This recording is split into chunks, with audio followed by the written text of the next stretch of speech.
حفاظت کرتا ہے۔ مطلب یہ کہ سوال ہی نہیں بنتا تھا کہ وہ عمر میں کتنے ہی چھوٹے تھے، لیکن ماں کی تربیت ہر مقام پر ان میں چھلکتی تھی۔ واقعہ کربلا میں آپ دیکھ لیجئے، جب ایک ایک کر کے لشکر حسین کے سارے سپاہی شہید ہو گئے تو حضرت عباس رضی اللہ تعالیٰ عنہ نے حضرت امام حسین رضی اللہ تعالیٰ عنہ سے درخواست کی کہ اب مجھے جانے دیں۔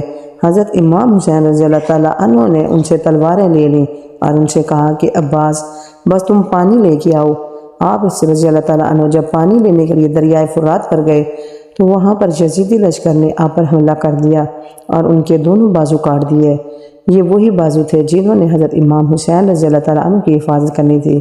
آپ کے کٹے بازو دیکھ کر حضرت حسین رضی اللہ تعالیٰ عنہ کی آنکھیں بھر آئیں۔ سیدنا حضرت عباس رضی اللہ تعالیٰ عنہ حضرت امام حسین رضی اللہ تعالیٰ عنہ سے درخواست کرتے ہیں کہ میرے گھٹنے سے تیر نکال دیجئے، اور کہتے ہیں کہ میری والدہ سے کہہ دیجئے